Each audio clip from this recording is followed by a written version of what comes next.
You clicked because rents are collapsing, right? Good. This is the list you were hoping for. We're counting down 10 boomtowns where pandemic hype met a wall of new supply, concessions, and landlords doing the math on negative cash flow. But here's the catch. While LA is cooling, not crashing, these markets are facing the real squeeze. Think longer vacancies, freebies to fill units, and owners who bought at peak now trapped by rising insurance and HOA costs. Stay to the end for the city where the panic feels loudest, and why the buy anything, rent it fast playbook just broke. Before we continue, please take a moment to like, turn on alerts, and subscribe to this channel so you don't miss any videos such as this one. Number 1. Austin, Texas. Austin's rent discounts aren't perks, they're lifelines. Class A buildings are tossing 2 months free like candy because they need bodies and units, not vibes on brochures. It looks generous, it's survival mode. During the pandemic boom, every crane felt like a promise. Tech badges landed at the airport, land trades went vertical, and shiny towers rose so fast the skyline changed between coffee runs. Capital poured in like the city had infinite absorbers and infinite patience. Spoiler, it didn't. Then the pipeline hit all at once. Thousands of new units delivered right as hiring cooled and interest costs spiked. Debt service went from background noise to lead singer. The underwriting that assumed endless rent growth met a market that suddenly had a surplus of keys. The math flipped in a quarter, not a decade. Leasing offices shifted into giveaway season, free parking, waived admin fees, $500 gift cards for signing by Friday. Look and lease credits if you decided before your latte cooled. Days on market stretched, tours multiplied, and renewal hikes quietly died. Face rent stayed pretty for the brochure. The net effective rent sank where the spreadsheet lives. This isn't random. Sunbelt multifamily completions peaked, and Austin led the per capita delivery parade. Some submarkets reported concessions over 8 weeks. Let that sink in. That's a whole iPhone's worth of free rent and incentives, and then some. Tenants figured it out fast. Reddit threads showcase renters negotiating renewals down by citing comps 2 blocks over with better views in the same courts. Screenshot, email. Match this. Landlords blink first because a vacant unit costs more than a bruised ego. Meanwhile, operating costs erupted. Insurance premiums climbed. Property taxes reset higher. Those increases crushed the pro forma spreads buyers penciled in back in 2021. You can't coupon your way out of fixed expenses, especially when the tower next door is handing out the same candy. Owners who underwrote 5% annual rent growth are now taking negative cash flow to keep occupancy alive. They'll trade margin for heads on pillows because lenders don't accept leasing plans. They accept payments. Retention becomes the whole game when releasing means another month free, plus a gift card and a carpet stretch. So here's the thing. Austin isn't cheap, it's desperate. Your deal didn't appear because the cost of living softened. Oversupply kneecapped pricing power. The skyline looks expensive, the leases tell a different story, and the concessions are the translation key. If the poster child is wobbling, wait until we talk desert construction sprints. Number 2, Phoenix, Arizona. Phoenix threw in the rooftop pool, the pet spa, the cold plunge, and still couldn't keep rents from sagging. Why? Because the market didn't want a nicer towel, it wanted a lower total monthly number. And when every building promises the same resort vibes, renters treat it like a clearance aisle. The setup looked bulletproof. In-migration spiked, work from anywhere dumped laptop people into the valley, and fast permitting greased the skids. Developers went vertical around the core and wide along the 101 and 202, breaking ground so fast it felt like time-lapse construction. Units arrived in waves and more sat in the pipeline right behind them. Then the twist. Renters got picky. You could tour 3 luxury buildings in one afternoon and they'd blur together. Quartz, LVP, a selfie wall, and a sun shelf. 2 exits away, the same floor plan was a few hundred less on the effective rent. So people shopped by price and parking, not by cocktail hour on the roof. Loyalty vanished the second a rival offered the same box for less. Lease-up turned into a bidding war. 6 weeks free versus 8 weeks free. Free storage tossed in. Look and lease credits if you sign before the iced coffee melts. Free pet rent for a few months. The brochure still shows a pretty face rent, but the net effective is doing limbo under the spreadsheet line. It's real. It's happening. And the data backs the vibe. Phoenix climbed near the top for new unit deliveries per capita, and vacancies pushed higher in core submarkets. Rent growth lost momentum while concessions rose. Lower-tier assets felt the punch with more delinquency, which is the quiet killer in a pro forma that assumed smooth collections. Operating costs didn't help. HOA dues crept up as buildings tried to maintain those slick amenities. Chiller systems aren't cheap to run in a city that lives at preheat for half the year. Thin cap rate bets from mid-2020 started to look like wishful thinking once you add free rent plus higher expenses. That's margin erosion with extra steps. Now the debt clock is ticking. Mid-2020 buyers face loan maturities at rates that don't care about your rooftop yoga. Some are renegotiating, others are selling with a haircut. The amenity arms race didn't change the score because amenities don't pay the lender, cash flow does. Number 3, San Antonio, Texas. San Antonio used to be the affordable Texas play. Now it's the don't raise the rent or they'll move across the street city. That's not a joke. It's the daily math in leasing offices across the loop. Pandemic-era capital chased value markets, and San Antonio wore that label like a badge. Developers followed the money and the jobs, clustering projects around medical centers, distribution hubs, and anything near a base. The pitch was simple: stable demand, cheaper land, and a path to growth without Austin-level headaches. But here's the catch. Supply hit all at once. New buildings opened with shiny lobbies and teaser rates, and renters started test driving the upgrades for less than you'd expect. Older stock had two choices: match the deals or bleed occupancy. That's how a value city becomes a price war city. Landlords layered incentives to stop the slide, reduced deposits so you can move with less cash, gift cards as a nudge to sign now. First month rent slashed so the move feels painless. On paper, the face rent looks steady. On your bank account, the net drops. It's real, it's happening. Deliveries ran above trend, and vacancy followed them up. Stabilized properties adjusted renewal rates down just to keep heads in beds. That's the tell. When owners willingly accept less from someone already living there, they're defending occupancy, not pushing price. Workforce housing is catching strays too. Tenants who were in older Class C or plain vanilla B are jumping to Class A light with concessions and landing a gym, a pool that doesn't look tired, and in-unit laundry for nearly the same monthly outlay. For the older buildings, that's a 1-2 punch. Fewer prospects and higher turn costs. Costs did not take a day off. Property taxes popped after reassessments. Insurance premiums climbed statewide after storm seasons. Those two line items squeeze NOI, and no, a move-in special doesn't offset fixed bills. It's like buying a cheaper printer and then getting rinsed on ink. Owners are revising playbooks. Higher turnover baked into budgets. Rent growth dials turned down. Meanwhile, lenders are tightening DSCR covenants, which means the conversation shifts from how high can we go to what keeps the loan happy? Spoiler: occupancy, even at thinner margins. Number 4, Denver, Colorado.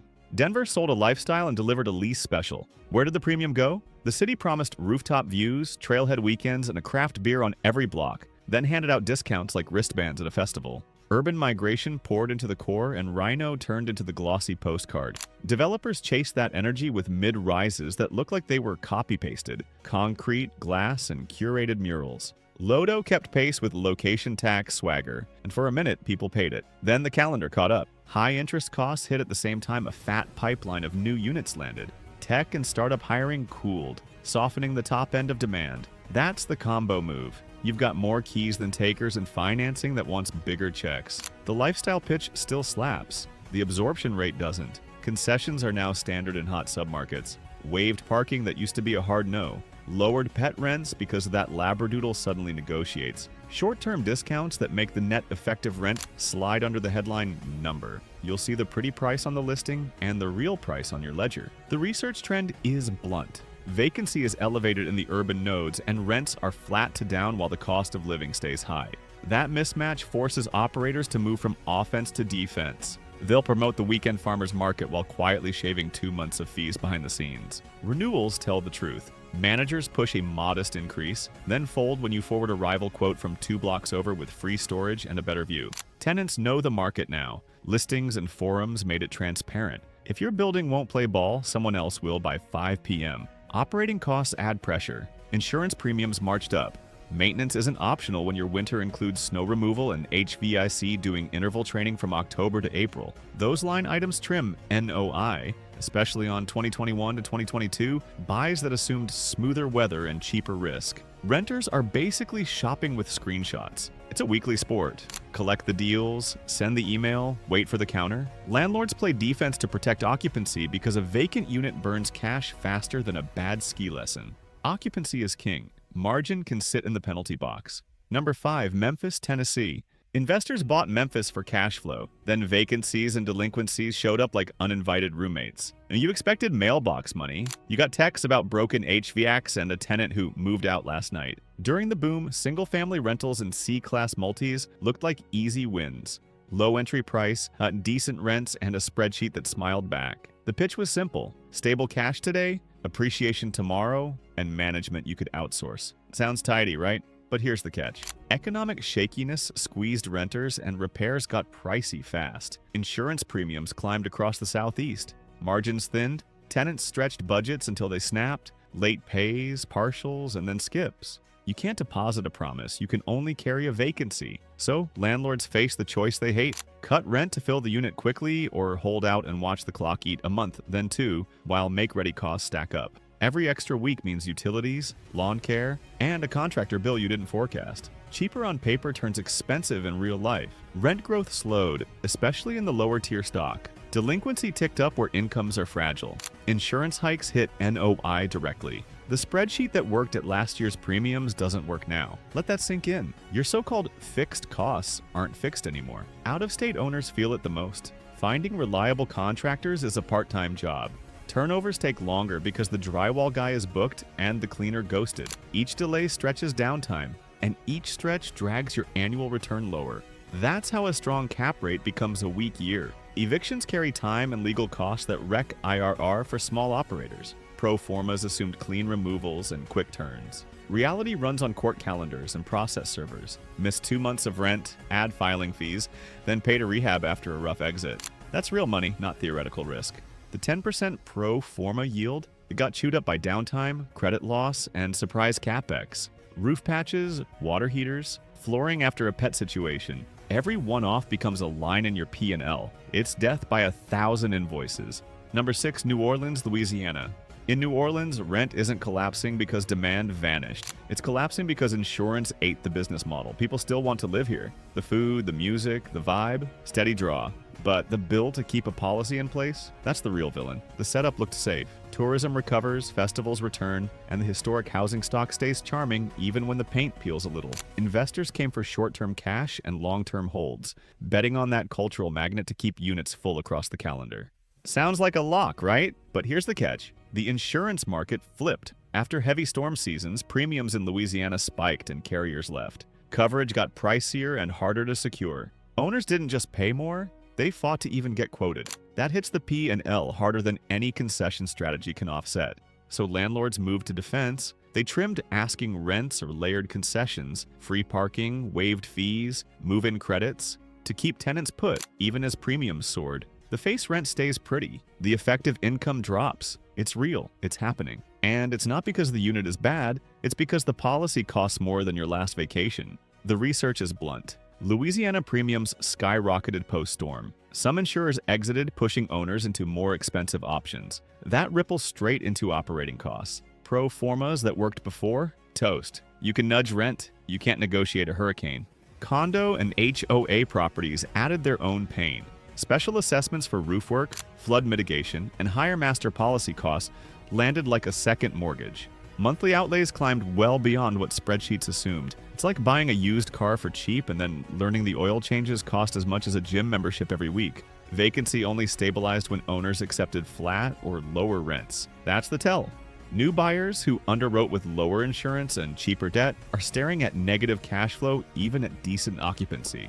The move-in special keeps someone in the unit. It doesn't pay the underwriter. Even with stable demand, structural cost risk wins when financing is expensive. You can fill units off-season. You can't outrun premiums that reset like a subscription you forgot to cancel, except now it's triple and auto-renews. Mini payoff. In NOLA, the panic isn't empty buildings. It's the price of keeping the roof insurable. That's the landlord's nightmare, writing a bigger check every year just to stand still. Speaking of risk premiums, let's talk boomtowns built on service jobs and volatility.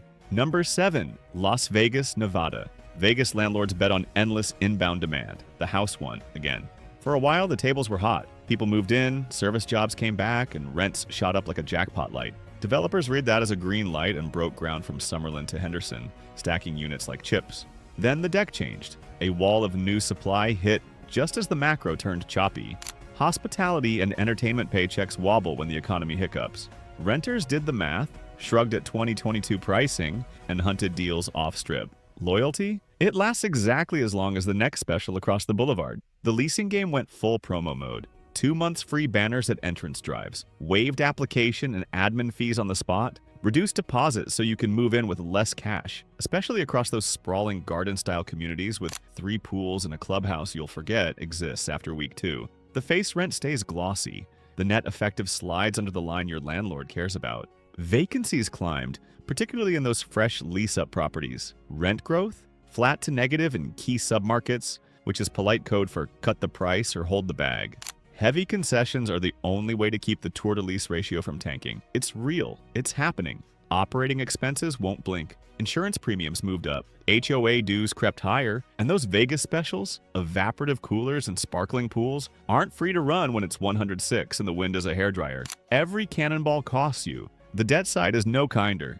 Loans that felt light in 2021 are maturing into a rate world that wants more of your soul. Refinancing is a workout, not a celebration. Some owners pivot to midterm rentals to chase higher monthly numbers, which sounds clever until everyone does it and you're all elbowing the same tenant pool. Here's the thing. If you bought at peak cap rates, you have no buffer. It's occupancy triage. Keep the building full, even if the effective rent looks like a discount rack. Losing 1 unit to vacancy can erase a month of the tiny gains you just fought for. You protect cash flow first and pray the lender meeting goes fine. Mini payoff. Vegas can fill units, but only when the price is right now cheap. Drop the special, watch the tours spike, then ride the renewal game gently. That's the loop. And it keeps looping while the new supply keeps landing and the debt clock keeps ticking. And if you thought Nevada was rough, Texas went big again. Number 8, Dallas, Texas. Dallas grew like it was building a second city next to the city. Great when rents rise. Brutal when supply wins. You could drive any tollway and count cranes like mile markers. It felt unstoppable until the move-ins couldn't keep pace with the move-outs and the new keys. The setup made investors giddy. Monster job growth, endless cranes. Master planned everything from Frisco to the Trinity. Liquidity for days. Big funds love Dallas because you can buy, sell, refinance, repeat. Scale was the flex. Units got bigger, amenities got shinier, and everyone assumed absorption would catch up before the debt clocks did. But here's the catch. New deliveries hit every submarket at once. Uptown, Plano, Irving, the whole map lit up. Renters started shopping by price per square foot and garage count, not by mural count. Face rent means nothing when the net number around the corner is lower with a better parking stacker. Concessions normalized fast. You're seeing up to 8 weeks free in some corridors. Some operators sweeten it with free upgrades to a larger floor plan. Your one bed magically becomes a 1+ den if you sign by Friday. The brochure stays pretty. The effective rent ducks under the line your lender cares about. Research tracks the wave. Dallas sits near the top for multifamily completions. Vacancy is elevated, and renewal rates are soft across the board. That's the tell. When renewals get negotiated down, owners aren't chasing rent. They're defending occupancy because the down-the-street special will poach your tenant by noon. Then the expense stack lands. Post-reappraisal property taxes jump, and insurance in Texas doesn't blink. It climbs. NOI gets smashed.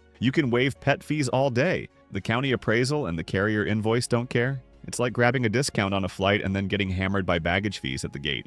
DSCR headwinds follow. Lender covenants tighten. Operators pivot from push rents to hit occupancy. That means more concessions, faster approvals, and renewal deals that keep heads in beds even if the math stings. Some assets can carry negative cash flow for a bit. Others can't, so it's fill first, pray later. Here's the build. The big got bigger, and now the big must discount.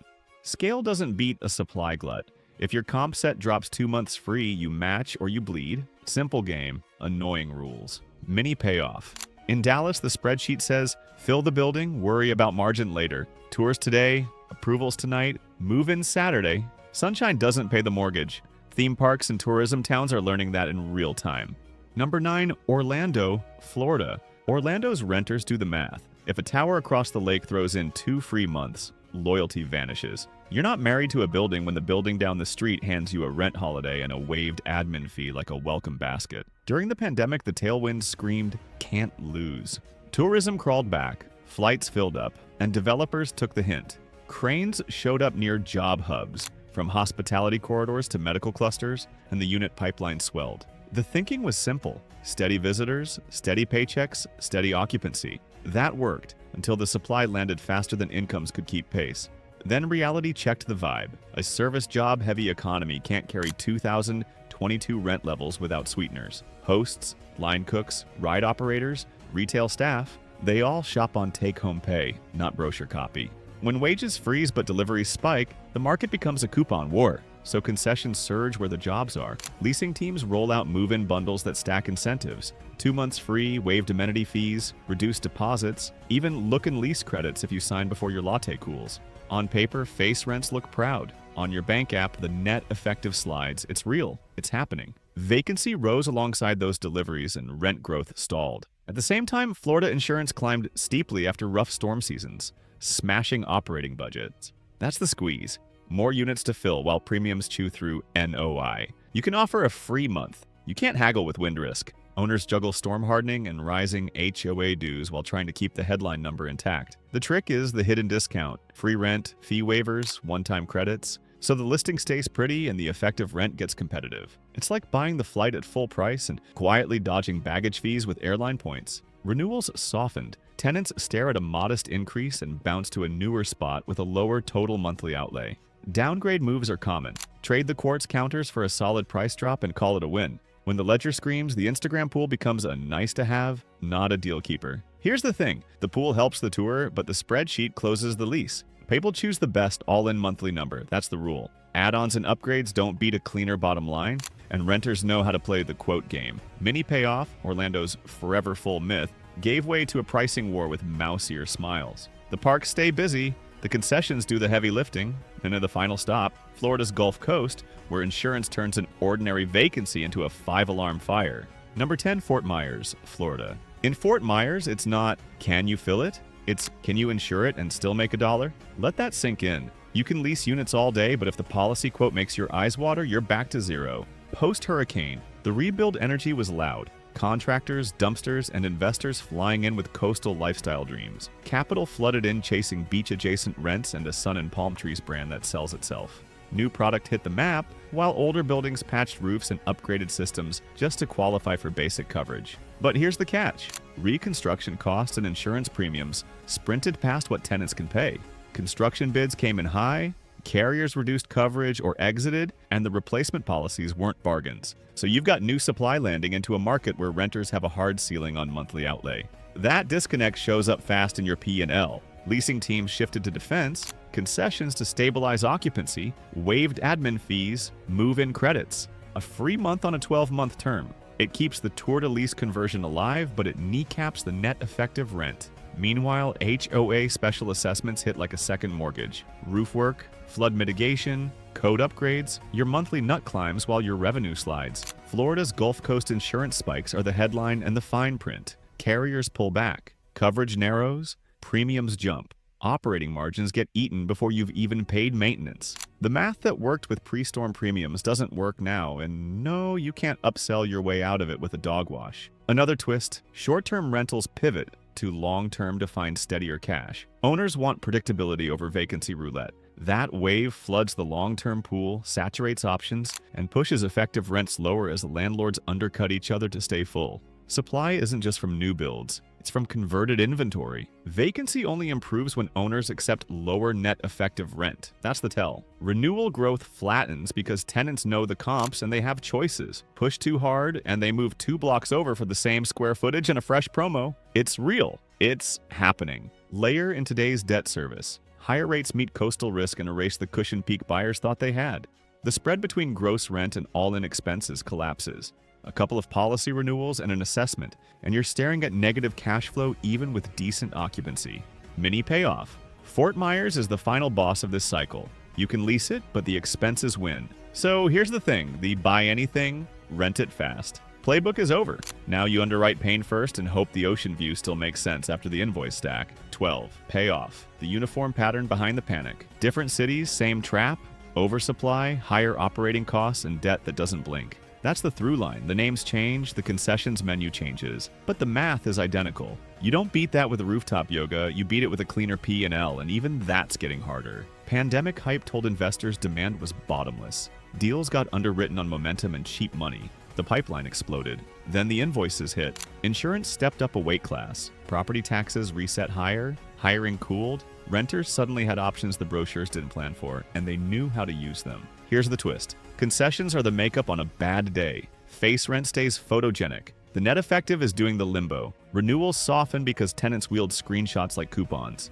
DSCR tightens as actual income drops. Lenders don't care about your amenity list, they care about coverage. Miss the mark, and the refinance turns into a workout, not a victory lap. Nationally, new multifamily completions peaked, and vacancies pushed higher, especially across the Sun Belt and Mountain West.